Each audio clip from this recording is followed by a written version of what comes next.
Olá, pessoas! Podcastirmãos.com de número 490 entrando no ar, assim como está entrando 2022 no podcastirmãos.com. 2022 com cara de 2020. É igual aquela comida que a gente reforma, né? Taca um ovinho ali, frita um ali. Não, e por falar em volta ao passado, eu sou o Paulinho, estou aqui com o Cassiano, que está de volta ao podcastirmãos.com, e a gente tem um contrato. Toda vez que ele muda de organização, a gente traz ele para um podcast novo. Então ele já tá... Ou seja, pelo menos um podcast por ano, né? Que bom. Galera, muito feliz de estar de volta. E eu tenho um prazer, assim, incomensurável de apresentar um amigo nosso que é ouvinte de podcastirmãos.com há muito tempo. Que E sempre, vocês sabem, né? Sempre que eu encontro alguém por aí que fala, eu conheço você de irmãos.com, eu mando na hora pro Paulinho e Adriana, né? Pra eles ficarem contentinhos. Aliás, cara, depois eu queria contar uma história de Portugal sobre isso daí, mas depois. Gente, meu nome é Cassiano, eu tô aqui com Simvaldo Queiroz, vulgo Simvas, pastor Simvas, aqui de Vitória da Conquista, da Igreja Batista da Cidade, ouvinte antigo, das antigas, de irmãos.com, e eu já tenho dito, tanto pra ele quanto pra outras pessoas, que é um amigo pelo qual eu tenho me apaixonado a cada dia. Declarações de amor vocês vão ouvir mais ao longo do episódio. Que coisa maravilhosa, obrigado Cassiano, meu coração flechado pelo seu carinho, e eu ouvi dizer que gratidão é a memória do coração, então você se fez inesquecível pra mim, tá? Olha inesquecível. Simvas é poeta, viu, gente? Vai se preparando que ele é poeta. Fica com a cadernetinha aí anotando. Aí se é pra falar de poesia, então deixa eu viver esse momento de alegria apresentando a Adri, a mãe do André, mãe do Daniel, missionária da CEPAL, esposa do Paulinho. Sou fã de carteirinha e quero apresentá-la perguntando como é que vou receber um autógrafo online. Então, com vocês, Adri, de quem eu sou fã, gratidão de estar com vocês aqui. Uau! Eu acho que essa foi a melhor, tá melhor que você, esposa. Foi a melhor apresentação que alguém já fez pra Eu vou mim. tentar melhorar. Muito bom! Uau! Fiquei emocionada. Obrigada. Falei pra vocês, falei que o homem é fera. Agora é bem analógico, né? Autógrafo, o cara é bem analógico, né? Eu já tenho assinatura digital. Campo, né? Eu tenho assinatura digital, eu posso te mandar assinatura digital. Boa. Eu sou a Adriana e eu estou aqui com a Safira, que é a nossa joia preciosa desse programa. Olha só. Olá, eu também tô de volta. Obrigada pelo convite. Eu sempre fico nervosa, Paulinho, de gravar com vocês. Tô com a mão suando aqui, não é porque tá calor em Conquista. Mas eu sou a Safira e eu tô aqui com o senhor Paulo De Gaspari, que era pra ser Paulo Júnior, mas virou Paulinho com 2 metros de altura. É uma honra, Paulinho, te apresentar, é uma honra estar aqui novamente no podcast. Valeu, Safira. Paulo Júnior tem melhores, né? Vamos deixar pros melhores. Imagina que responsa. Ia falar, aquele Paulo Júnior que fala bem ou aquele Paulo Júnior que fala mais ou menos? Você vê que já tem um Paulo Júnior que fala mais ou menos. Né? Verdade, tem muito Paulo Júnior aí. Mas, gente, que alegria ter vocês aqui nesse primeiro episódio do podcast Irmãos.com 2022 pra falar de um tema mais difícil até, né? Não é um tema muito leve, porque o que a gente tá vivendo no Brasil e vive quase todo início de ano, né? Parece que as notícias de início de ano sempre são essas catástrofes naturais que acontecem no Brasil. A gente tem isso acontecendo na Bahia, em Minas Gerais, em lugares de São Paulo, a questão das chuvas e tal, e como o Brasil não está preparado para isso. Mas independente de estar preparado ou não, existem pessoas agindo nessas calamidades e a gente quer ver o papel da igreja no meio das calamidades, e a gente vai conversar com essa equipe que está lá diretamente trabalhando na calamidade que aconteceu na Bahia. Todos estão lá agora e a gente quer ter essa conversa. Todos estão de colete, aqui. Gente, bonitinho. Depois vocês conferem aí no Instagram, acho que a qualquer momento vai entrar. E a gente vai falar sobre isso nesse episódio aqui.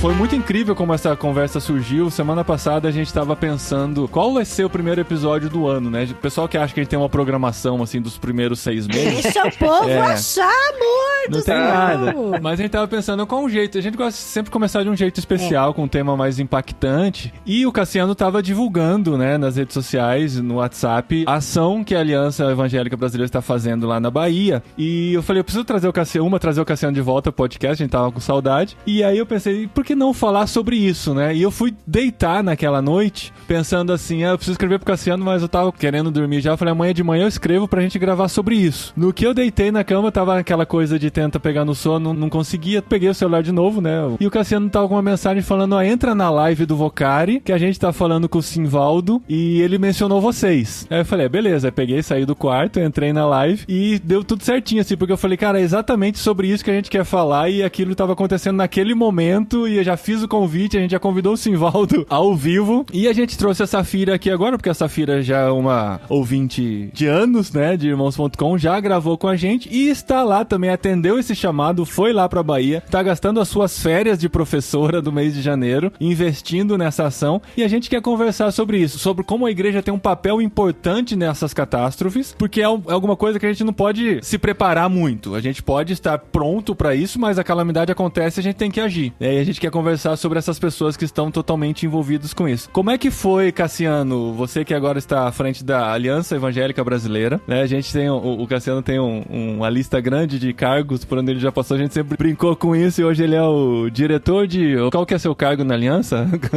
Executivo. Diretor executivo, olha só. Como é que essa situação da Bahia acendeu essa luz de que a Aliança precisava agir, precisava mobilizar as igrejas brasileiras? É recente, né, essa minha função na Aliança. Em setembro do ano passado que eu assumi essa função. Mas eu já caminho com a Aliança há muito tempo, né, muitos anos. E eu sempre disse que a minha impressão, a minha percepção é de que a Aliança Evangélica Brasileira precisava investir mais no viés do serviço. A Aliança, ela tem manifestações muito relevantes, importantes, mas que a gente precisava ir mais para o campo do serviço. E por vários motivos, mas o motivo principal é porque a Aliança existe principalmente para sinalizar a unidade do corpo de Cristo. Eu não falo que é para construir a unidade, porque eu acho que o Espírito Santo de Deus é quem produz unidade, né? Uhum. Mas a gente pode resistir a isso, a gente pode melar o trabalho do Espírito Santo, né?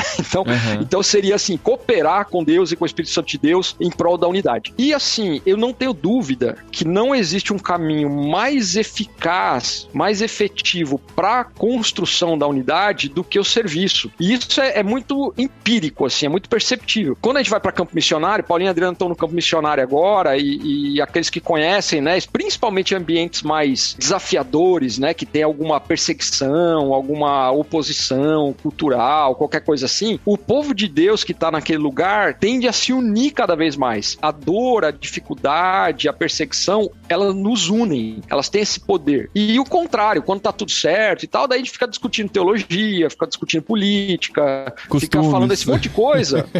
Costumes, que é coisa que só diverge, não converge. Então eu sempre falei, se a gente quer alimentar a unidade, a gente precisa ir num caminho de convergência. E não existe caminho melhor de convergência que o serviço, né? Eu já vinha falando isso, eu assumi meio que nessa condição, né? Falando, olha, eu queria ter liberdade para poder levar a aliança nesse caminho, nessa direção. Aí a gente tinha planejado uma pesquisa que vai acontecer ainda esse ano com as igrejas no Brasil para identificar as principais carências, necessidades das pequenas igrejas e criar o observatório permanente da igreja evangélica no Brasil também. E o objetivo principal disso é a gente fortalecer as igrejas que estão nas pontas, que são as pequenas comunidades, né, que qualquer lugar do Brasil hoje, eu estava numa reunião agora há pouco com 2 ONGs e dizendo para eles, eu sempre ouvia falar que qualquer lugar no Brasil, qualquer município, você vai encontrar um Bradesco e o Correio, né? Uhum. Mas eu vou para muitos lugares que não tem nem Bradesco nem Correio. E Bradesco cada vez menos até. Então, o que tem em todo lugar mesmo, qualquer lugarejo que seja, é uma igreja. É a igreja. Uhum. A igreja está presente em todos os lugares. Então, não existe nenhuma estrutura que nos forneça agilidade de resposta tão rápida e tão presente quanto a igreja. Uhum. Então, se a gente consegue ter uma rede bem articulada, bem conectada, de emergência, emergência, de atendimento em emergência, baseado nas comunidades de fé, nas igrejas locais, a gente consegue ter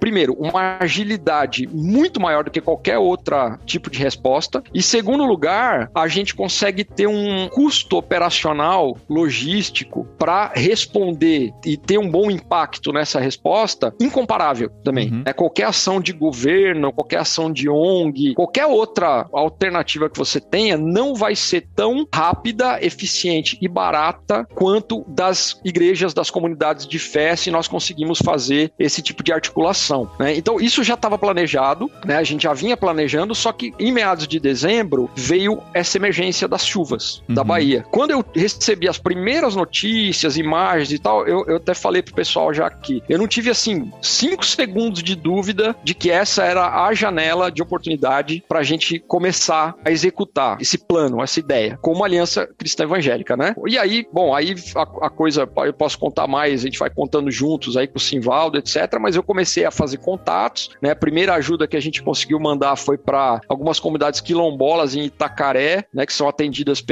tanto pela Juvep quanto pela PIB de Itambé. Agora, semana passada, a gente enviou outra ajuda para lá também, mas aí nessa de pesquisar o campo e quem estava na ponta, quem eram as igrejas que estavam nas pontas, o Antônio Carlos Costa, que vocês conhecem bem também, mandou uma mensagem, mandou um áudio para mim e falou: Cassiano, eu preciso que você se conecte com uma pessoa muito querida, muito séria e tal, aquele jeitão dele agitado, né? E aí ele falou, é o Simvaldo. E aí já me mandou o contato do WhatsApp do Simvaldo. Aí eu fiz contato com o Simvaldo, aí a história começou. Aí foi que a coisa Aí veio. agora eu quero ouvir do Simvaldo como que ele entra nessa história. Por que o Antônio Carlos Costa tinha como uma referência para fazer essa mobilização na Bahia? A generosidade, né? Generosidade do Antônio Carlos Costa, e para fazer valer as palavras do Hans Buch, o reino de Deus é um reino de amigos. A gente tem aqui um movimento chamado Evangelho com Paixão, que nasce no seio da nossa igreja, a Igreja Batista da cidade, em Vitória da Conquista, na Bahia, e o Antônio esteve com a gente em 2019, foi preletor do nosso evento, que tem a finalidade de capacitar pastores, líderes, trabalhar com a ideia de revitalização da igreja e apresentar esse modelo encarnacional da missão do Jesus de Nazaré. Então, nesses contatos com o Antônio, a gente pôde viver algumas aventuras juntos, e ele me ligou quando soube de toda a tragédia na Bahia. Ele quis estar com a gente, mas ele estava vivendo um momento de muita singularidade, final de ano, a mãezinha dele faleceu ontem, e a nossa oração e carinho pela família do Antônio. Mas a partir dessa ligação ele disse, cara, eu queria estar aí para a gente poder sacudir o Brasil em torno da Bahia e receber recursos, inclusive do exterior, mas eu não vou poder estar, mas a gente vai estar juntos de algum modo. E a partir do contato dele com o Cassiano, começa uma história maravilhosa. E na verdade, essa história começa no dia 25 de dezembro, dia de Natal, um sábado à noite. Eu estou em casa pensando e preparando o sermão do domingo pela manhã, ao tempo que eu orava pelo casal João e Carol, que se casariam no dia 26, domingo, à tarde. Então, enquanto eu estou pensando nisso, eu recebo 2 mensagens via WhatsApp. Uma de uma querida irmã chamada Sheila Moreno, e ela disse, a nossa Bahia está desmanchando em água e a gente precisa fazer alguma coisa pela cidade de Ibicuí, sul da Bahia, bem pertinho da gente, estamos no sudoeste, Ibicuí é muito pertinho, e a família dela é dessa região. E aí eu disse, a gente vai fazer alguma coisa. Enquanto eu conversava com a Sheila, Carol, a noiva que se casaria no outro dia, que é de Nova Canaã, uma cidade muito pertinho de Ibicuí, ela disse, Silvas, eu estou escrevendo os meus votos para o casamento, mas meu coração está compungido, porque eu estou pensando no meu casamento e a nossa Bahia está desmanchando em água. Está perdendo o sentido. Naquele momento eu disse, Carol, continua escrevendo os seus votos. Enquanto você prepara o seu dia precioso, os votos de casamento, um dos momentos mais importantes da sua vida, a sua igreja começa a ser resposta para todo esse momento de tragédia da Bahia. Então essas 2 mensagens mexeram com o meu coração, fiz contato com o Tiago, líder da comunicação, ele preparou um flyer, a gente soltou na internet com texto. No domingo de manhã gravamos um vídeo na igreja e soltamos esse vídeo. E esse vídeo começou a chegar a gente muito querida, a igrejas de São Paulo, a pessoas que estiveram com a gente no Evangelho com Paixão, que estiveram na Casa da Vida, de onde eu falo agora, se tornou plataforma para essa missão e o lugar de concentração dos voluntários que têm vindo de todas as partes do Brasil. Daqui a pouco a gente fala da Casa da Vida. vida. Então, esse movimento chegou no Antônio, o Antônio me liga, faz uma ponte com o Cassiano, dia 29 de dezembro, Cassiano me manda uma mensagem dizendo, cara, sou o Cassiano da Aliança e a gente quer ir com vocês nesse movimento, qual é a necessidade primeira? E a necessidade era água mineral, e a Aliança pôde fazer um primeiro repasse financeiro para a gente comprar uma carga com 10 mil litros de água mineral, e aí começa uma história que, se a gente for contar aqui, a gente precisaria de muito tempo para falar desses 12 dias de missão. Uau. Quanta coisa aconteceu, quanta bondade de Deus. É interessante, o Vinícius de Moraes diz que a vida é a arte do encontro, embora haja tantos desencontros. E eu costumo dizer que o paraíso tem mais a ver com as companhias do que com as geografias. A geografia baiana está devastada, mas a gente, na comunhão da missão, a gente tem uma sensação de que a gente está no paraíso. E aí eu me lembro do Desmond Tutu, quando ele diz assim, trabalhar é cooperar com Deus para colocar ordem no caos. Lá no primeiro momento no Éden, trabalhar era cuidar e desfrutar do jardim. O jardim se fez caos, e Deus continua chamando os jardineiros para, em meio aos desencontros, se encontrarem e transformarem os desencontros em encontros. E aí a gente tem feito amigos mais chegados que irmãos, e a Bahia, que virou um caos, começa a ter ares de jardim, porque Deus está em missão, como disse o David Bosch, né? Ele não tem uma missão pra gente, ele nos tem pra missão dele, e a gente está aqui, tentando ser um sinal visível desse reino que vem e já está entre nós. Falei que ele é poeta? Poeta sim, velho. Já deu pra sentir, já. E é muito doido, porque ao mesmo tempo que o Paulinho já estava incomodado com essa questão, né, da Bahia, mesmo estando tão longe, por outro lado, eu estava acompanhando os stories da Safira, que tá com a gente aqui. E eu vi que ela fez toda a preparação, toda a convocação pelo Expresso Ação pra estar na Bahia. E um dos stories dela me chamou muita atenção, que ela escreveu que mesmo estando num lugar triste, né, com tanto sofrimento, você enxergou a beleza de Deus naquilo, né, Safira? E aí você até escreveu pra mim depois. A gente vê e fala assim, pessoas perderam muitas coisas, perderam o documento, perderam tudo, assim, e depois pra refazer a vida, dá muita dor no coração. Eu fico pensando nas crianças que ficam perdidas, os pais tendo que ter equilíbrio emocional pra poder passar pras crianças, e muitas vezes não tem esse equilíbrio. E aí a Safira escreveu pra mim falando assim, mas mesmo com todo esse caos, a gente vê a beleza de Deus nos relacionamentos. E isso foi muito profundo, Safira. Eu achei que eu tava preparada, né? Porque esse não é o primeiro projeto voluntário que eu recebo o chamado e atendo. Mas eu nunca tinha participado de algum projeto que tivesse sido em resposta de uma tragédia. E a gente chega achando que tá preparado, que o coração tá pronto pra estar aqui. Mas quando eu comecei a lidar com isso, desde que eu cheguei, todos os dias eu choro à noite com Deus, né? Porque há uma pobreza recorrente aqui no sudeste da Bahia, mas essa questão da chuva tirou o resto de esperança que essas pessoas tinham. Eu observando isso, eu questionava muito pra Deus, assim, mas eu não posso fazer nada, né? Porque não tem o que fazer. É uma sensação de impotência que inunda a gente e a gente se sente paralisado, mas nesses relacionamentos eu percebi muito que Deus tem cuidado de me usar pra ser essa ponta de esperança, né? Teve um casal que a altura que a água chegou na casa deles era muito alta e eles ficaram sem nada, e a gente tinha um colchão de solteiro que foi resposta de oração deles lá. E quando a gente foi levar, a moça que recebeu, ela perguntou assim pra gente, mas por que vocês trouxeram esse colchão, né? E aí eu fui explicar pra ela que a gente tinha levado o colchão porque Deus já tinha planejado de responder a oração que talvez ela não tenha feito. Essa é a sensação que eu tenho sentido aqui. Às vezes a dor foi tão grande que eles se sentiram tão destruídos que eles nem sabem, mas eles fizeram de alguma forma esse pedido a Deus, né? Foi uma oração que talvez eles não tenham feito de forma expressiva, mas foi levada pelo Espírito Santo, e a gente atendeu o chamado do Espírito Santo e chegamos nessas casas. A gente tá aqui, surto de gripe aqui também, tá uma situação no Brasil de aumento do Covid, mas tem pessoas que elas olham pra gente e elas só querem saber de um abraço e de serem ouvidas, né? E aí teve uma moça que falou assim, você pode me dar um abraço? E aí eu falei, Deus, o senhor vai ter que proteger agora, em nome de Jesus. Sai Covid, né? Eu falei, o senhor vai ter que proteger em nome de Jesus. E eu abracei essa moça e falei pra ela que era pra ela se sentir amada. E em relação às crianças, Dri, a gente foi em alguns lugares, porque assim, uma das formas que a gente tem feito aqui pra chegar nessas pessoas, pra entender como tá a situação das cidades, é fazer um movimento de levantamento levantamento das cidades. Então, todos os dias saem alguns grupos e esses grupos são distribuídos e nós vamos até cidades ao redor para ver como que elas foram afetadas pela chuva. E nessas cidades a gente encontra os responsáveis pelos abrigos e todo lugar que a gente pisa parece ter um imã. Eu chego lá e essas crianças vêm ao meu encontro. Ai, que legal. É de forma muito natural. Eu chego e as crianças, elas vêm ao meu encontro e contam de onde são, o que tem acontecido. Então, eu tenho ouvido histórias muito profundas de pessoas que ainda têm 5, 6 anos de idade, mas nelas, elas ainda não têm a dimensão da perda, da dor que tem acontecido como para os adultos, né? Mas eu entendi que apesar de eu estar nessa impotência de resolver alguma coisa de imediato, a minha função aqui é de ser a resposta, a geração que talvez essas pessoas não tenham capacidade de fazer, mas que Deus sabe e nos enviou. Então, tenho orado para que eu chegue onde as pessoas precisam ser, de alguma forma, acalentadas. Safira, e como é que chegou isso a você? Que você tá aí na Bahia já, né? Imagina assim, chegando fim de ano, aquele ano cheio de coisas, trabalhando com escola, no meio de Covid e tal, férias, finalmente férias da professora. Vou pro Rio de Janeiro, porque a Safira ama ir pro Rio de Janeiro de férias. Isso é verdade. Né? Eu amo.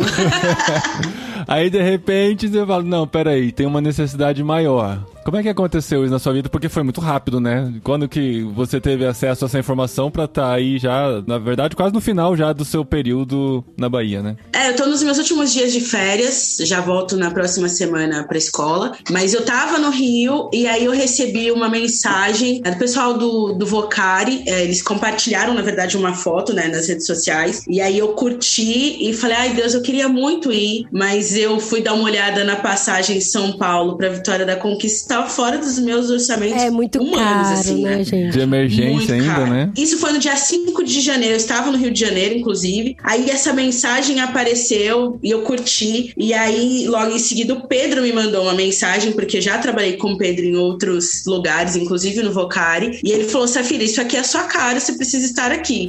Eu falei, eu sei. É a cara do Pedro falar isso direto, né?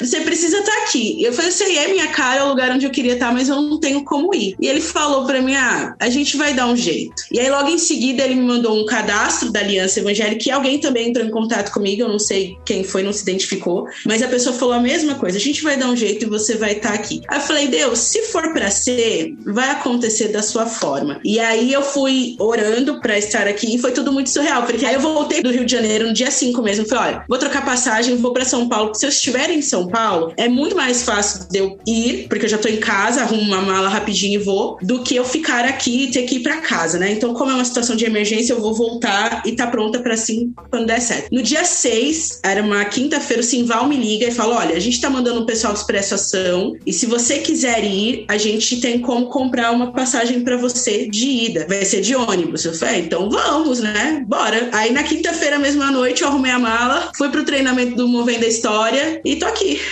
Foi tudo muito rápido. Eu liguei pros meus pais e falei, olha, eu tô aqui em Mogi, mas eu não vou conseguir ver vocês porque eu já tô indo pra Bahia. Minha mãe, Bahia? Eu falei, mãe, Bahia, onde... E o que é que a Bahia tem, tá acontecendo? Eu falei, eu tô indo lá pra ver as coisas, né, pra ajudar as pessoas. Aí ela falou, e você sabe nadar direito? O que você vai resolver lá? Pode colher. Falei, mãe, o que eu vou resolver? Eu não sei. Nadar, eu sei nadar. Aí ela falou, você sabe nadar em piscina, menina. Saiu de piscina, você vai fazer o quê? Você é medrosa? Eu falei, mãe, eu vou deixar Deus me usar quando eu chegar lá. Aí a gente chegou aqui, o pessoal falou, a água já baixou. Vocês não vão precisar de bote. Aí eu mandei uma mensagem pra minha mãe, a água já baixou. Ela, glória a Deus, que eu não ia ter condição de mandar seu corpo pra São Paulo. Ia ter que enterrar por aí mesmo. Mas você sabe que isso tá no termo de voluntariado nosso, né? Galera, esse negócio do corpo ficar no lugar. Você assinou sem ler, né? Mãe, assinei. Se eu morrer, a senhora vai ter que vir pra Bahia velar.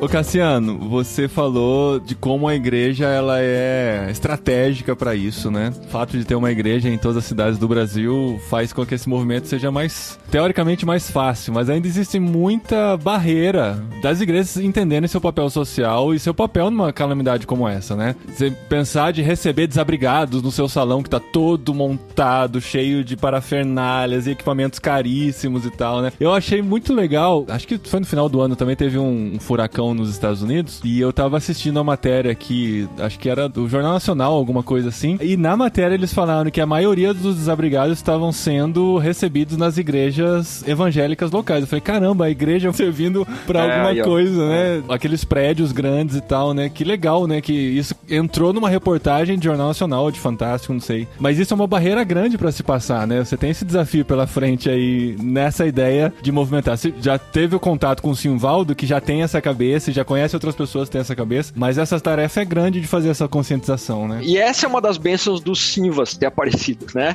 Então, a gente tava falando sobre esse encontro aí, a questão do Antônio. Depois eu conheci um monte de outras pessoas que conhecem Simvaldo, o Gerson Borges, o Ed René. Então, assim, eu descobri que Simvaldo era famoso já, eu que não conhecia, mas, assim, e uma das coisas, um dos lances legais desse encontro com o Simvaldo, e aliás, deixa eu só fazer um parênteses, que eu achei isso muito legal. A gente gravou com o Paulo Júnior outro dia, uma live, né? Ele fez uma participação rápida, e ele falou uma coisa muito interessante. Ele disse, Deus não nos move a fazer o que a gente tá fazendo aqui, a Safira, ou a galera, né, a fazer o que tá fazendo, pra resolver o problema da enchente ou da emergência. Porque ele resolve o problema do jeito que ele quiser, ou então ele nem deixa o problema acontecer se ele não quiser. Ele nos move pra isso, pra promover encontros. É pra isso que tá acontecendo. Então, quando eu falei que não existe nada mais poderoso pra promover unidade do que a participação nas crises, nas tragédias, etc., nas dificuldades dos outros, é porque dá uma conexão, uma liga entre as pessoas. Ontem eu cheguei, tinha uma galera saindo já, né? Indo embora. E eu tô acompanhando isso, de chega, sai. É incrível, o pessoal fica 3, 4 dias juntos e parece que se conhece a vida toda, né? Assim, aqueles abraços, chorando, o menino saiu chorando ontem pro Rio de Janeiro, aqui, eu vou voltar e não sei o quê. Você fala, nossa, mas o que aconteceu, né? Vocês ficaram 4 dias juntos e parece que é irmão de sangue. Quanta intensidade, né? Mas é porque é isso, né? É o que tá acontecendo aqui. A Igreja Batista da cidade, Vitória da Conquista, que é a igreja que o Simvaldo pastoreia, o Silas, o pessoal pode achar que é uma igrejinha, assim, pequena, tá? Mas não é não, gente. É uma baita igreja. É um igrejão aqui. Ontem eu passei lá na frente do prédio, assim, um espaço enorme, que também usa pra fazer eventos. Então, assim, é uma igreja abençoada nesse sentido, materialmente também. E são os caras que estão fazendo tudo isso aqui. E essa história aqui é só a mais recente. Vocês têm que ver as histórias das coisas que eles já fizeram aqui, promovendo, por exemplo, trazendo todos os moradores de rua para um Natal, uma festa super legal, assim, super chique e tal, para participarem. Então, assim, eles fazem esse tipo de coisa. E aí que eu acho que um dos objetivos também dessa mobilização é exatamente despertar outras igrejas para isso, que é o que você tá falando, Paulinho. Tem muitas igrejas que elas não conseguem, por algum motivo ou outro, elas não conseguem dimensionar e entender o potencial do que elas podem fazer no seu entorno, né? Do que elas podem gerar no seu entorno. Às vezes pelo simples fato de ter um espaço. Então, durante a pandemia lá, distribuindo cestas básicas na região amazônica, a gente chegava com a balsa lá, encostava, desembarcava 300 cestas básicas numa comunidadezinha ribeirinha lá no Rio Solimões. Aonde que ia armazenar isso, fazer a logística de distribuição, etc? No templozinho da igreja, entendeu? Então, assim, botava todos os bancos num canto, lotava que é o que a gente tá falando aí. E aí a igreja se torna relevante. A igreja se torna o que ela deve ser, né? E quem faz isso, eu acho que esse pode ser o testemunho do Simvaldo aí, uma fala próxima, só quem faz isso é que experimenta o efeito, o resultado disso, não só para quem está servindo, mas para a própria igreja, para o próprio povo da igreja, os membros da igreja, que acordam e falam assim, puxa vida, então é para isso que a gente existe, né? e aí traz uma realização, uma alegria, e acaba crescendo a igreja também, né? Porque as pessoas estão vendo ali. Então, assim, o objetivo, falando aqui como aliança evangélica, né, final, assim, para essa história toda, é a gente conseguir, de alguma forma, fortalecer, passar essa visão para as igrejas espalhadas por aí, para que, no final das contas, a igreja evangélica no Brasil mostre a sua relevância para a sociedade, né? Que a sociedade olhe para a igreja, igual o Paulinho fez com a igreja americana e tal, e fala, puxa, olha o papel que esse pessoal desempenha para a sociedade, para o nosso país, para os mais vulneráveis, em vez da gente ficar discutindo discutindo política e ideologia, ou ficar dando mau testemunho de que esse pessoal só serve para tirar dinheiro do povo e tal, a gente mostrar uma outra face, a face do serviço, da relevância que a igreja tem para a sociedade, para o país, né? Cassiano, vale compartilhar duas experiências muito legais aqui, porque eu sou psicólogo. Ontem foi dia de atender no consultório, né? E aí eu ouvi no consultório como a notícia de que a nossa igreja, a Casa da Vida, a Aliança Evangélica Brasileira está presente na nossa cidade e região. Essa notícia ganhou as redes sociais para fazer valer as palavras do Antônio Carlos Costa, né? O que você faz individualmente, pessoalmente, mantenha em secreto. Mas o que você faz como igreja, isso deve ser manifestado ao mundo, como disse Jesus e Mateus registrou, tá lá no capítulo 5, verso 14, que ninguém pode esconder uma cidade edificada sobre o monte. Então essa notícia chegou para uma das minhas pacientes. E ontem eu fui surpreendido no consultório quando ela disse assim: eu vou ser voluntária lá na Casa da Vida porque eu quero ajudar essa tarefa de cuidado com a Bahia. E ela não é uma cristã evangélica. Ela é alguém que recebeu um sinal dessa graça de Deus que está entre nós através do voluntariado, e ela disse: deixa eu fazer parte. E uma outra experiência linda é que a gente enviou um caminhão com bastante água, alguns milhares de litros de água, e também muita roupa, e a gente enviou para a Igreja Católica de Cândido Sales, porque eles têm uma capilaridade na zona rural.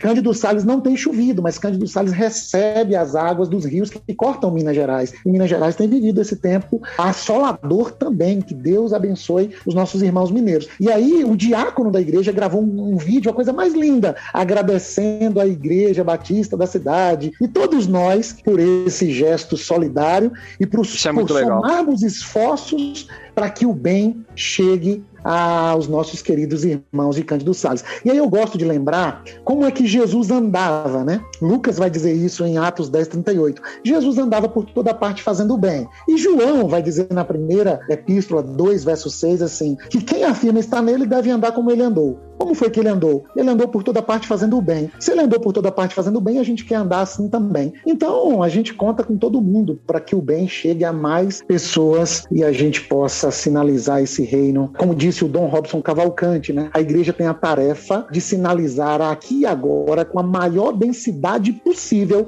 este reino de Deus que será consumado ali e além. Então, a gente está aqui. A gente tá aqui. Que demais. Independente de bandeira, né? E denominação. Isso é tão lindo e emocionante de ver, porque é difícil, né? Algumas pessoas têm muita dificuldade de atravessar esses muros, né? E aí, quando você coloca que a pessoa final, né? É que, independente de bandeira, de parede, de placa, é que é importante, essas parcerias são muito ricas. Na hora de fazer o bem é com todo mundo, né? É isso aí. Pode ser que tenha gente aqui se perguntando como pode trazer essa visão pra dentro da igreja, né? Eu acho que um exemplo muito claro disso é a própria Safira, né? Ela não esperou a igreja dela convocar ela pra fazer alguma coisa. Ela foi lá e fez, agora ela volta pra igreja dela com a experiência que vai, quem sabe, contaminar outras pessoas e fazer isso crescer, né? Até porque foi tão rápido lá que quando eu tava vindo, foi quando chegou a informação em todo mundo. Meu pastor tava sabendo desde o começo, eu fui mandando pra ele, mas quando eu já tava aqui foi quando a informação... Eu cheguei mais rápido e olha que eu vim de ônibus do que a informação chegou na igreja toda.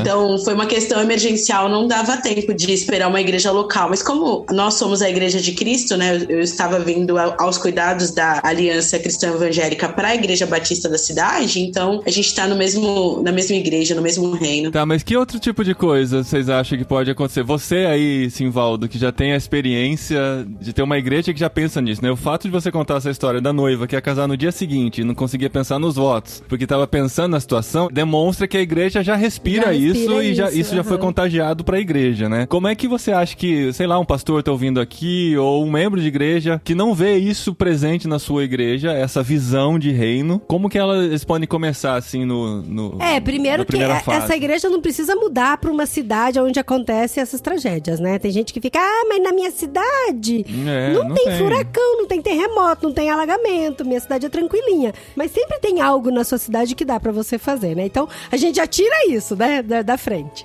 O testemunho da Safira é um encorajamento pra gente, né? Ela deixa a cidade dela, ela deixa a família, ela deixa a igreja num momento de início de ano e ela vem ao encontro da tragédia dizendo: Senhor, usa a minha vida, usa a minha vida. Existe uma frase que se tornou nossa, uma frase que se tornou frase da nossa missão. Toda vez que alguém grita por socorro, Deus responde com um chamado. E aí ontem eu fui surpreendido porque a Ana Alzira Nascimento deu uma melhorada na nossa frase na rede social. Ela está em Minas Gerais, num treinamento, e ela disse assim: toda vez que alguém pede socorro, Deus envia um chamado. E ela disse: Minas Gerais pediu socorro e nós estamos respondendo, eis-nos aqui. Eu achei isso maravilhoso. E Cassiano gravou um vídeo para a nossa igreja, uma pastoral, e Cassiano disse isso, assim: o privilégio de podermos ir ao encontro do sofrimento e levar alento para o sofrimento. E me parece que isso tem muito a ver com Jesus de Nazaré, né? Por que ele curava pessoas? Por que ele multiplicava pães? Porque tinha gente com fome, porque haviam pessoas doentes. E aí eu fico me perguntando, será que nas cidades nas quais pastoreamos, será que tem gente doente? Será que tem crianças ainda analfabetizadas? Será que tem mulheres gastando a sua juventude, vendendo o próprio corpo, sendo exploradas sexualmente? Eu vivo numa região do país que é chamada de cinturão da prostituição infantil,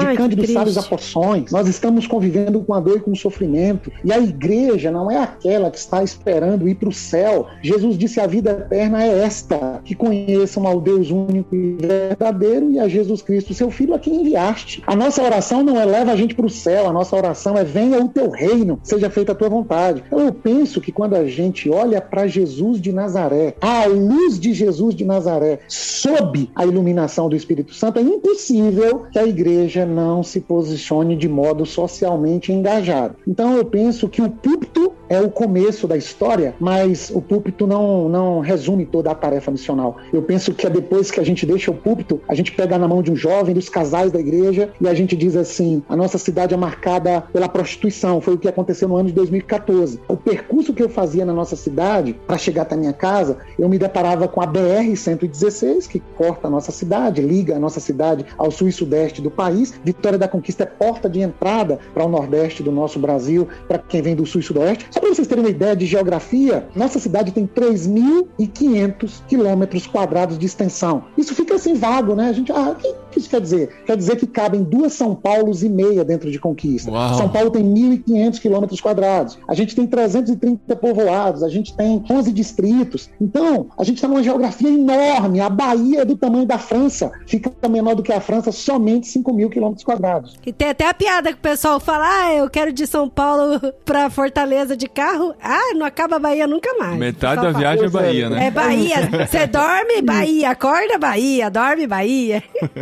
E aí, quando dá 5 horas da tarde, a Rio Bahia, que liga o Rio à Bahia, ela está tomada por pessoas que estão se prostituindo. E eu passava por aquela cena, e eu quero responder sua pergunta, sim, Paulinho. Eu vi aquilo e eu ficava dizendo: quem é que vai falar da beleza do evangelho para essas pessoas? Quem é que vai, à semelhança do Jesus de Nazaré, dialogar com a prostituta da cidade, Lucas 7, e ela que presta um dos cultos mais lindos da Bíblia, enquanto Simão, o fariseu, é reprovado na sua experiência litúrgica, é uma prostituta que presta o melhor culto e mais lindo. Se a gente pega a genealogia de Mateus, todas as mães de Jesus estão envolvidas de algum modo com a prostituição. Se a gente olha para Maria Madalena, é a prostituta da cidade, existe uma teologia para que a gente possa ser enviado a essas pessoas da cidade, especialmente das grandes cidades. E aí eu comecei a pregar sobre isso na igreja, e os irmãos começaram a ter o coração flechado por esse constrangedor amor de Deus que nos põe a fazer parte da missão. Resumo dessa história: nós selecionamos homens da igreja casados, com consentimento das suas esposas. A gente pegou o dinheiro do caixa da igreja, colocou no envelope, e a gente foi para as ruas da cidade contratar garotas de programa para um programa, só que elas não sabiam que era um programa com Jesus. O nome do nosso movimento era um programa de Natal. As levamos para o espaço da igreja que nunca teve nome de igreja. Na porta, 2 homens com terno e gravata as recepcionando, elas de máscara, preservando a imagem delas, e era proibido qualquer tipo de fotografia e filmagem. Elas entraram achando que viveriam um programa com a gente disse que era uma festa à fantasia. Meu Deus, elas iam achar que estavam sendo sequestradas. Pois é, Dri, e você Eu achava sabe, super Dri, emocionante.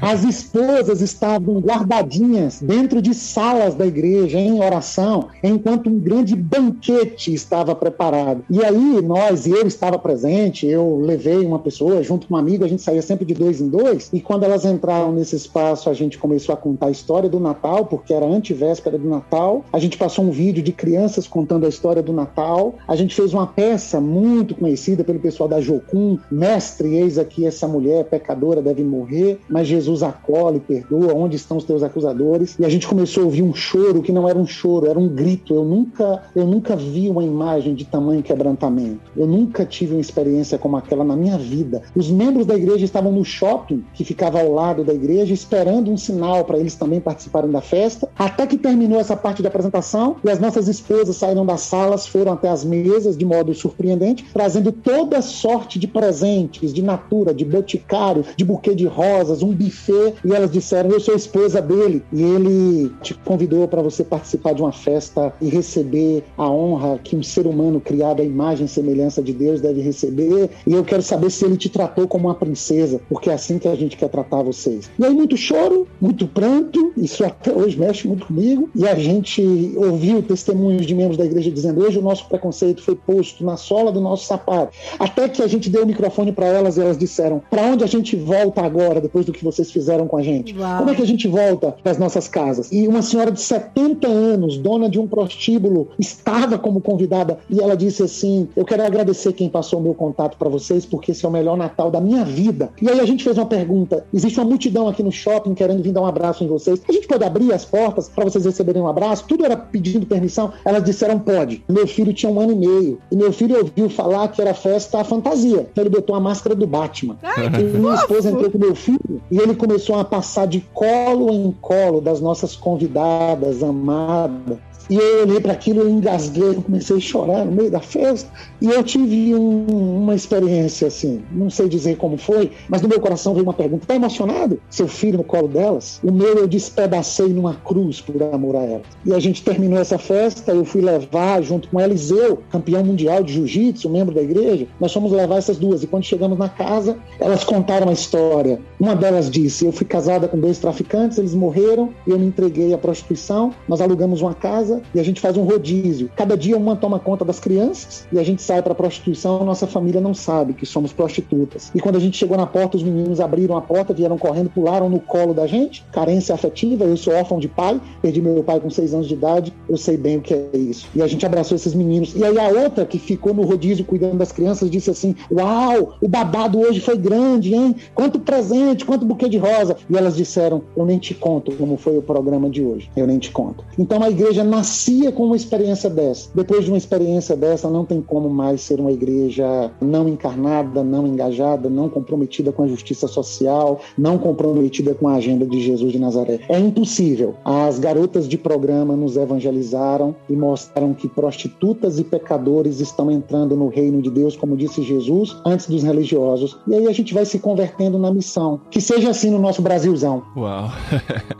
Mas assim, essa história começou com o seu olhar pro próximo. Porque às vezes as pessoas falam assim: ah, mas aqui na minha cidade não tem isso. Eu não vejo pessoas. Mas é porque às vezes a gente tá com um olhar viciado, né? A gente gravou o programa sobre racismo e eu lembro que uma das convidadas falou assim: ah, mas aqui no meu prédio não tem negro, eu quase não vejo. E assim, as pessoas que trabalhavam na portaria eram negros. Então não, passavam... Ela tava contando a experiência de outra pessoa comentando, né? Não foi ela que falou isso. Isso, ela tava contando a experiência de uma outra pessoa que conversou com ela e ela falou: ah, mas tá vendo, ó, as pessoas aqui em volta da sua casa são... Só que você não enxerga o próximo. Então muitas vezes a gente tá com um olhar viciado de passar todos os dias pela BR-116 e ver aquilo e tá acostumado com aquilo, né? A gente tá anestesiado muitas vezes. A gente tá na síndrome do sacerdote do levita, né? Que vem o homem assaltado, caído à beira do caminho e vendo-o, eles passam de largo, né? Mas aí a gente aprende com os bons samaritanos, né? Aqueles que têm uma agenda não tanto religiosa, mas um coração compungido, e vendo, teve compaixão, se aproximou. E quando a gente se aproxima, não tem jeito de não cuidar, de não amar, de não trazer para dentro do coração. Numa roda aqui de oração, a gente descobriu que compaixão é mais do que empatia, porque empatia é sentir com o outro. Compaixão é ver como Deus vê, e Jesus, quando olha para a morte, ele chora. Então eu acho que quando a gente olha para o sinal sinais de morte presentes na sociedade e a gente se aproxima desses sinais de morte, a gente precisa chorar, e depois que a gente chora, a gente entra na agenda da ressurreição, de sinalizar que agora o reino de Deus que chegou, e esse reino é governado por um ressurreto, e por onde esse ressurreto passa, os sinais de vida sobrepujam os sinais da morte.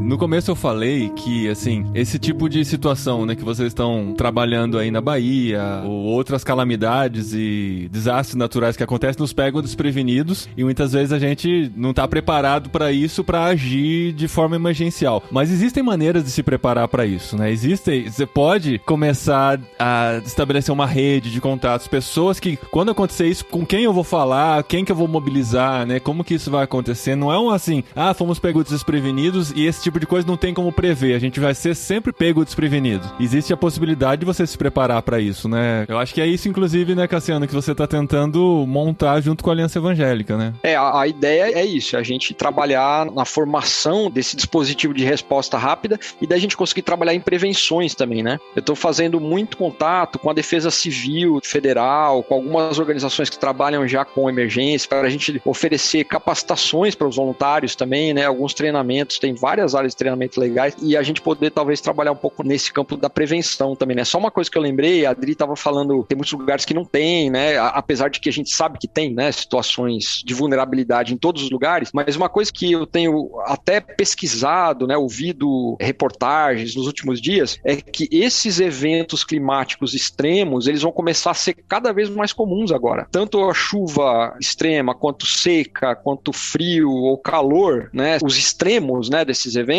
já estão acontecendo simultaneamente em lugares. Agora mesmo tem lugares no Brasil que tem seca, né? E tem lugares onde tem as enchentes e tem lugares onde tem calor extremos, temperaturas máximas históricas, né? Isso tudo ao mesmo tempo. Então a gente precisa também estar preparado para essas situações emergenciais que exigem resposta rápida, né? Que demandam respostas rápidas. Então essa é uma tecla que eu queria bater para quem está ouvindo, né? Tanto para quem está ouvindo a gente, quanto para quem está ouvindo divulgar isso para nós também, que é essa possibilidade da gente fortalecer essa rede a partir da Aliança Evangélica, mas na verdade baseada nas igrejas, né, e nas organizações parceiras, etc. A gente fortalecer essa rede de apoio em emergências, né, e então preenchendo lá o formulário como voluntário, mesmo que não for especificamente agora para esse momento agudo da emergência na Bahia, mas nós vamos ter, e isso é até legal já dizer aí pro pessoal, essa emergência aqui, ela vai entrar numa fase 2 que vai se estender por muitos meses ainda, que é a fase de reconstrução. Porque assim que passar, e aqui na Bahia já está passando o período crítico, né? Que é, você precisa levar água potável, colchão, aquela coisa mais emergencial mesmo, a gente vai entrar numa fase 2 que é a reconstrução, porque está tudo destruído, tem um monte de cidade destruída, casas destruídas, né? Então a gente está fazendo contato, essa reunião que eu citei, que eu fiz hoje mesmo, era com uma organização no Brasil que trabalha só com construção habitacional, já tem 3 dessas ONGs que a gente está em contato, e a ideia agora é estruturar um programa de reconstrução que vai, com certeza, se estender por muito tempo, e ao redor desse projeto, dessas propostas de reconstrução, a gente agregar outros benefícios também, né? Então, a assistência médica, a gente levar cursos de capacitação profissional para pessoas na própria localidade que vão poder atuar na própria reconstrução, mas depois também vão ter uma profissão para seguirem. Então, assim, tem várias coisas que dá para fazer para a gente promover transformação nesses locais que foram afetados e deixar eles melhor do que antes, né? Não é,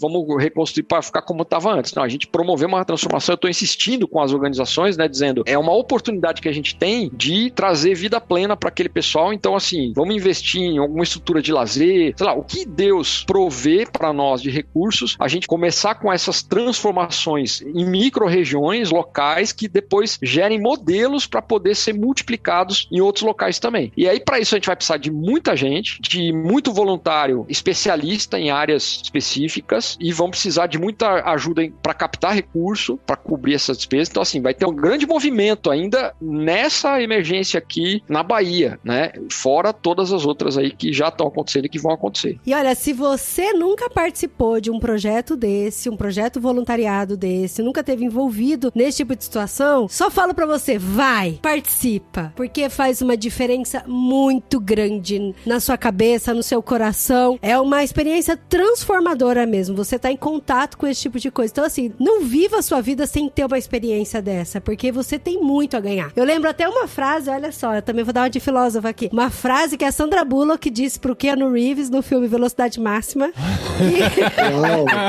Tá lá no nível, ó. Tá mantendo o nível do Simvaldo. Ele cita Dom Robson Cavalcante, eu tô citando Sandra Bullock no Velocidade Máxima. O roteirista do Sandra Bullock. Eu sou seu fã, Adri, sou seu fã. Que ela fala que relacionamentos profundos nascem de grandes crises, né? Então tem muito isso. Exatamente então, isso. Exatamente você isso. pode ter uma experiência muito profunda aí e não fica de fora não, gente. Ô, Safira, você podia até terminar contando pra gente como é que você volta depois dessa experiência aí, né? Porque você já teve outras experiências. É porque a passagem era só de ida, né? Inclusive, ela falou. Como é que você volta? Com que passagem você volta, né? Fica, Safira. Exatamente. Fica, Safira aí, ó. O movimento Fica, Safira. E foi assim, eu ia vir pra ficar até dia 24, porque as aulas do colégio que eu trabalho, eu retornaria no dia 25, mas outra escola me chamou pra trabalhar e aí eu vou ter que voltar antes, mas ontem eu tive um treinamento online no meio aqui do projeto, eu tive um treinamento lá do colégio e eu conversei com a coordenadora, e aí a coordenadora, depois que os professores saíram, ela falou, me conta um pouco de como é que tá sendo. Ela chorou bastante de ouvir, né, ela falou, não conheço ninguém perto de mim que tenha vivido algo disso. Eu quero depois conversar, ouvir você presencialmente pra você me falar. Ela me deixou, inclusive, era pra eu retornar dia 17, mas ela me deu a segunda-feira pra viajar de volta e começar no dia 18. Mas eu tava pensando aqui, Dri, que você tava falando das pessoas que estão ouvindo terem essa experiência. Eu comecei muito nova, né? O acampamento que eu cresci, os Jovens da Verdade, eles tinham muito essa coisa dentro deles, né? De servir. E isso desde criança, era uma coisa que eu, dentro desse acampamento, nutria no meu coração. Então eu sempre... É o QG, né? O QG. E depois eu ouvi aquela frase da Nauzira, né? Deus não me deixa de fora do que o Senhor está fazendo no mundo, porque Ele vai fazer. Isso a gente falou muito aqui nesses dias para as famílias que aqui estão, que Deus ia fazer isso de qualquer forma, sendo comigo lá, sendo com outra pessoa. O colchão ia chegar naquela família que precisava, o frango ia chegar naquela família com crianças que estavam sem proteína. Essas coisas iriam chegar. E eu me sinto muito privilegiada, assim, de Deus me dar essa oportunidade, porque eu tenho um monte de falha. Eu sou muito vacilona, né? Muito vacilona, e Ele teve a misericórdia de me deixar ser parte disso. Por mim eu ficaria, viu, Simvaldo? Eu ficaria aqui até... eu viraria pedreira, faria um curso no YouTube já ficaria pronta, mas eu tenho pedido para Deus me capacitar para contagiar as pessoas da minha igreja, porque lá poucos lá têm essa experiência. Eles falam, você é admirável porque você vai... É porque às vezes a gente acha que pra gente estar num lugar como esse, a gente ou precisa ter um nível de espiritualidade muito elevado, ou precisa ter... Não, na verdade, a gente ter preparo, a gente precisa ter o coração disposto de entender o que Deus está fazendo e que você pode ser parte disso. E quando você fala, eis-me aqui, a gente vê na Bíblia, né? Um bando de vacilão que Deus resolveu capacitar e levar, e as pessoas se sentiam impróprias para estarem onde elas estavam, e elas foram guiadas por Deus. Então, acho que essa coisa do coração disposto, acho não, é a verdade, né? Você tem o coração disposto, até a passagem vem, gente. É milagre, tá de milagre, né? É só um detalhe, né? Quando eu cheguei aqui, eu olhei pro Pedro e falei, eu cheguei, eu tô aqui. Então, essa coisa de você falar, Deus, eu tô dispondo o meu coração, o Senhor pode me direcionar, Ele vai direcionar, e como diria a minha avó, cuidado que Deus ouve oração. Então, eu me sinto muito mais preparada para começar 2022, que a gente vem numa onda de más notícias e a gente começa a falar, cara, mas eu me sinto preparada para atuar do jeito que eu tenho feito aqui, sendo resposta de oração para as pessoas, o entorno de onde eu moro, de onde eu frequento. Essa experiência, assim, tem sido avassaladora e desafiadora, porque ao mesmo tempo da sensação de impotência, a gente percebe que Deus tinha encontros marcados, como o Cassiano falou, a gente cumpre a agenda de Deus de encontros, e é muito bonito você se sentindo sendo a oração respondida e sendo o abraço de Jesus, mesmo não podendo abraçar fisicamente. Eu tô me sentindo muito honrada, muito desafiada, e pedindo para que Deus me mantenha nesse coração, para que eu volte pro 2022 de São Paulo, contagiando a minha igreja, mas também sendo resposta das pessoas que estão ali. Sim! Você vai ser o outdoor pastor vivo na sua igreja, para seus amigos, para sua coordenadora. Deixa eu dedicar uma poesia para Safira, como sendo uma poesia de gratidão para todos os voluntários que têm vindo de várias partes do Brasil para nossa Bahia. Então eu quero, Safira, através de você, abraçar e agradecer tanta gente linda que ouviu o chamado de Deus e veio ser mão de Jesus, pernas de Jesus em solo baiano, né? Então, assim, Safira vem para a joia do sertão baiano. É assim que Vitória da Conquista é conhecida na Bahia e no Brasil. Safira vem para a joia do sertão baiano e eu não me engano. Safira é joia preciosa, fruto de uma graça maravilhosa. Safira é expressão e ação. Se fez amiga na angústia, sendo companheira na missão. Ouve, ó Brasil, a nossa oração e vem para a Bahia nos ajudar a pavimentar o nosso chão, com esperança, movidos pela compaixão. Obrigado, voluntário. E o Simvas é o maior poetão. Olha aí! Nossa vida. É ou não? Muito bom! Dri poetiza também, olha aí. É muita criatividade, Vocês são gente. lindos. Desculpa. Vocês são lindos. Gente, deixa eu terminar, Paulinho, contando a história que eu falei no começo, né? Que tinha que contar de Portugal. Então. E daí eu tô preocupado com o nosso horário aqui agora. A gente tá tomando muito tempo do pessoal que tá trabalhando Pois lá. não tava pra entregar Não, ainda, mas eu acho legal dizer isso. Eu tava com o Paulinho e Dri em Portugal mês passado, né? Uhum. E aí a gente foi conhecer o presidente da Aliança Evangélica Portuguesa, que tem 100 anos, mais de 100 anos já, a aliança, né? A aliança, não o presidente. Não, o presidente não, mas ele também não tá tão longe assim, né? É o senhor já. Ele é um senhorzinho muito fofo. Mas ele é um médico, é da Igreja dos Irmãos em Portugal, então assim, puxa, é um senhor incrível, e até compartilhando aqui, a Aliança Evangélica Portuguesa mandou 600 euros de oferta para nós, para essa emergência, né? Então, bênção demais. Então, fui conhecer o irmão Antônio Calaim, que é o presidente da Aliança Portuguesa, né? Lá perto de Lisboa ali. Aí com o Paulinho Quadri, né? Aí a gente chegou lá, encontrou com ele na frente da igreja e tal, e conversando, né? Ele gosta de contar histórias, né? Falando. Aí ele falou, não, eu conheço também, falou de quem ele conhecia do Brasil e tal, e ele falou assim, o que eu conheço também, que eu acompanho, gosto muito, é o irmãos.com. É verdade! Gente. Mas ele não sabia que a gente tava lá. Não, né, cara? É internacional demais. Aí eu olhei pro Paulinho assim, aí o Paulinho tava com uma cara assim, normal, que ninguém tinha falado nada. Eu falei, como assim? O cara falou que mas achei muito legal. Foi bonitinho mesmo. Mas eu tava dizendo hoje na reunião de manhã que a gente teve que a vida é muito fugaz, né, Simvas? É uma palavra poética aí. Passa muito rápido. Usar, ó, porque rima com paz, né? Com rapaz. Mas aí eu tava falando que é muito impressionante pra mim, porque esses dias eu tava chegando em Roraima como missionário lá nos Yanomami e tal, eu tinha 23 anos. E foi ontem, é muito rápido, passa muito rápido. E hoje a gente é veterano. Paulinho e Dri, a gente tá junto desde 2007, 2008, Paulinho, sei lá. 2007. E a gente chegou, a gente era a promessa, assim, os jovens. Os jovens da CEPAL. Os meninos estão chegando. A nova geração de missionários. Não, na CEPAL a gente era a molecada da CEPAL, que ficava correndo pelos corredores, carregando coisa, né? Os meninos estão aí e tal, Pegando café pariveloso. Fazendo café pariveloso, correndo pra cá e pra lá, né? Aquela coisa. Mas pelo menos a gente se divertiu, né? Bastante. Mas assim, eu queria falar isso como um incentivo, porque quando você... Mais pra galera mais jovem, né? Porque quando você menos percebe, quando você menos espera, passou 10, 20 anos. É muito rápido.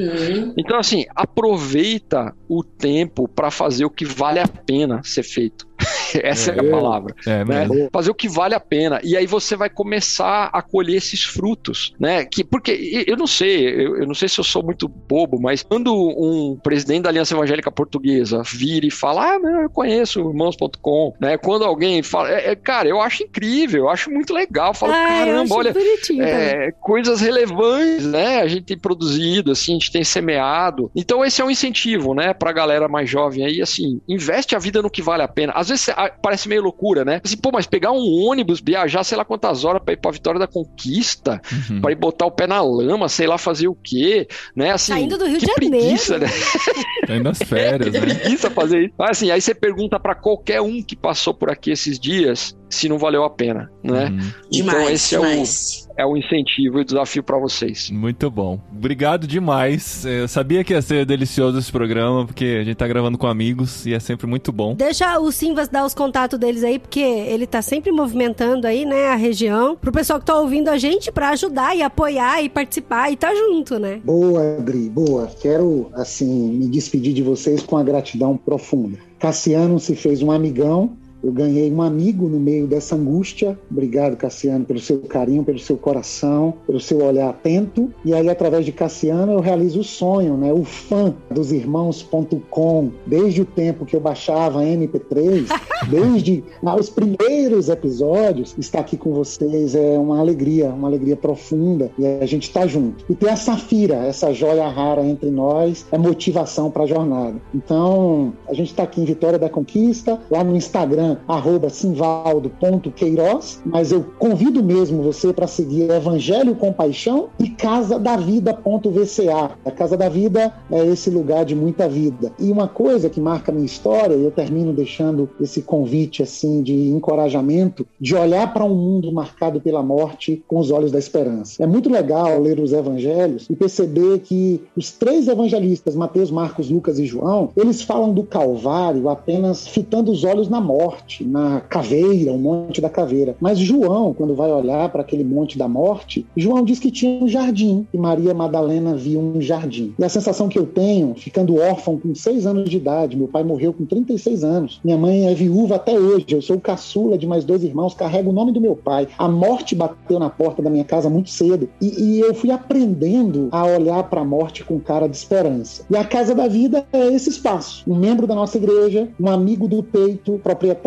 desta casa, sonhava em transformar essa casa nesse lugar para acolher as pessoas do hospital, porque a casa fica na calçada do hospital. Eu dividi com ele esse sonho e ele passou a sonhar com a gente. Só que ele sofria uma depressão velada. E eu tenho autorização da família para contar isso, porque eu preguei no velório dele dizendo: a morte de Vicente, assim como a morte de Sansão, pode ajudar muitos outros a não precisarem morrer do mesmo modo. Então, meu irmão Vicente tirou a vida nessa casa. Ele se enfocou. E eu cheguei aqui nessa casa 20 minutos depois da tragédia. O corpo do meu amigo ainda estava pendurado. Meu amigo e pastor Silas foi ficar do lado do filhão Bernardo, ao lado daquela cena. Eu fiquei com Mariazinha, eu fiquei com Pati, eu fiquei com Dani. E a casa, que era uma casa de tanta alegria, se transformou em uma casa marcada pela morte. Mas depois da tragédia, como comunidade, nós alugamos a casa da morte se transformou na Casa da Vida. Pati, filha de Vicente, que cresceu aqui nessa casa, hoje é funcionária da Casa da Vida. Em 4 anos, a gente atendeu mais de 4.000 pessoas de todas as partes do Brasil. Algumas delas moram 8 meses. Tem uma pessoa que passou 1 ano morando com a gente. Safira está aqui na casa. Pessoas que se alimentam, recebem suporte psicológico, afeto e estão participando da missão. Enquanto seus parentes estão internadinhos, como alguns bebês que nasceram prematuros, as mães estão aqui servindo a gente, acolhendo a gente, abençoando a gente. Então, os lugares afetados pela morte podem se transformar em lugares de vida. A Dani demorou de se tornar voluntária, filha caçula do nosso irmão Vicente, que partiu dessa maneira tão trágica. Mas aí ela veio para casa ser voluntária. E aí ela estava na casa servindo, no primeiro dia, logo no começo da casa, e alguém disse: pega ali um material de limpeza na despensa. E quando ela foi na despensa, a despensa era o lugar onde a tragédia aconteceu. Ela ficou paralisada na porta.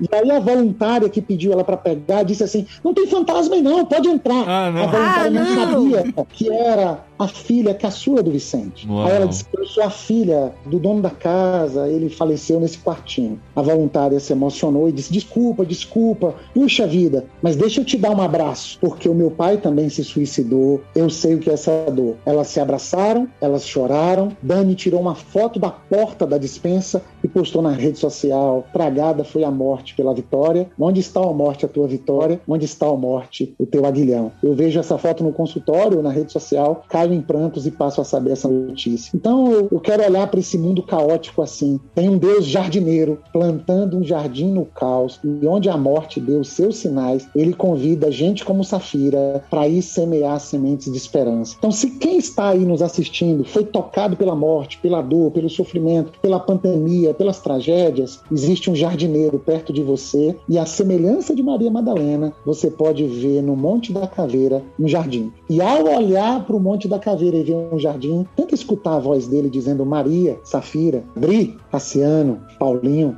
eu conto com vocês para minha missão. Então, tamo junto, meus amores. Gratidão. Ah, demais. Muito bom, gente. Muito obrigado.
Bom. No programa anterior. Que é isso? Muito obrigado.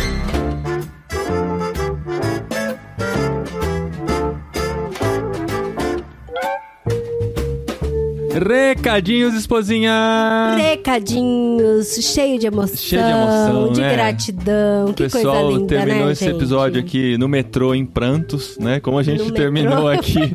No metrô, gente. A Eu tô em Raquel, casa. a Raquel fez traduziu aquela charge, tá. né? Da pessoa no metrô se emocionando e tal, e no fim tava ouvindo o podcast. Tá lá no nosso Instagram, de irmãos.com, se você não segue Ai, ainda. gente, tão bonitinho esses negócios que a Raquel faz. Esses negócios, né?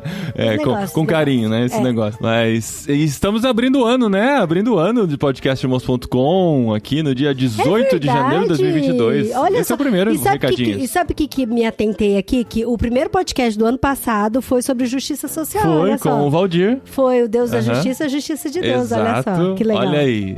Porque essa é a nossa pegada, né? Essa é a nossa toada aqui. A gente quer marcar sempre que nós realmente entendemos o evangelho para o homem todo, né? Todo o evangelho para o homem todo e para a glória de Deus, e nós queremos motivar a igreja brasileira, motivar quem ouve o nosso podcast a se importar com as causas sociais, a se importar com as outras pessoas, se importar com o próximo, porque afinal foi o que Jesus nos ensinou, né? Amar a Deus sobre todas as coisas e ao próximo como a nós mesmos. E ó, e a gente quer deixar claro que a gente tá aqui no frio da Europa, mas a gente tá de olho no Brasil. A gente tá orando pelas pessoas. Tá um tal de... Eu acabei de ver no Instagram agora. Agora você vai datar mais ainda esse episódio, né? Não, mas é interessante, o pessoal saber. Porque diz que tá meio que chá revelação, assim, o Brasil. Quando a pessoa tá doente, faz chá revelação. Ou é Covid, ou é H3N1.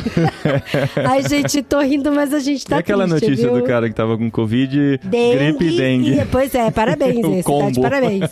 Mas a gente, assim, quer falar Não, que a gente tá não aqui, tá, mas a gente tá olhando pro Brasil e orando pelo Brasil, Sim, né? sim, nós queremos continuar mobilizando a igreja brasileira, mobilizando essa força missionária dentro do Brasil e para fora do Brasil também, trazer mais gente aqui para Espanha, para Portugal, para Itália, para o leste asiático junto com a OMF. As necessidades são grandes, o evangelho transforma e nós queremos ser ferramentas de Deus, né, nas mãos de Deus para que isso aconteça. Olha, gente, eu sei que o esposinho não vai falar, mas eu quero aproveitar a brecha aqui pra falar que as redes sociais da OMF estão tão bonitinhas, tem cada texto legal, gente. Sim, é muito gente, bom, cada história. Eu andei mexendo bastante no site da OMF, tem cada história linda de pessoas, assim, trabalhando com pessoas. Sim. É muito legal, vale a pena A dar uma OMF olhadinha. já tem mais de 150 anos de missões, né? Fundada por Hudson Taylor há 2 séculos atrás, quase. E a gente tem produzido conteúdo em português, espanhol, francês e inglês também, né? Se você quer nos seguir em português, OMF_PT de português, tá? Com nenhuma relação com nenhum partido político. Ninguém pensou isso, amor. Agora você tá falando.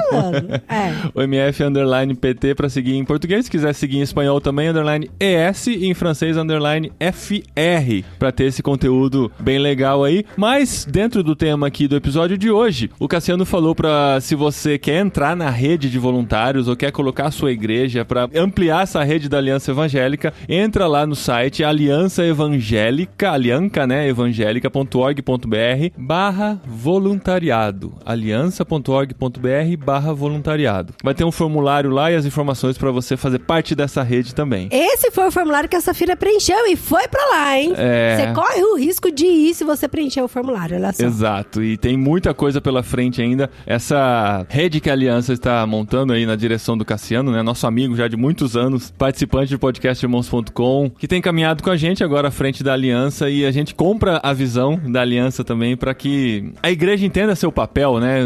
Entenda que o encontro com Jesus não nos leva direto pro céu, porque a gente ainda tem um papel aqui na Terra e nós como igreja somos estratégicos para isso. Então vem com a gente nesse ano 2022 também. A gente se vê na semana que vem com o literário. Sim! O literário da Oração da Noite de T.H. Warren, que tá bem especial, um livro muito gostoso muito que legal, estamos lendo. Gente. E a nossa sequência continua aí, né? Com episódios... Primeira semana, episódio regular. Segunda semana, jet lag. Terceira semana, regular. Quarta semana, literário. Se tiver quinta semana, especial. E esse ano, a primeira quinta semana vai ser em março, que vai ser o episódio 500 do podcast Irmãos.com. Então entra no nosso grupo no Telegram, irmãos.com/Telegram, pra você ver as instruções e participar do episódio 500, que mal já tá chegando aí, daqui 2 meses. Sim, o episódio 500 é seu, é de vocês. Exato, então a gente te espera lá participando do episódio 500 e vamos juntos, seguindo aí 2022 cheio de esperança e muito amor pra dar.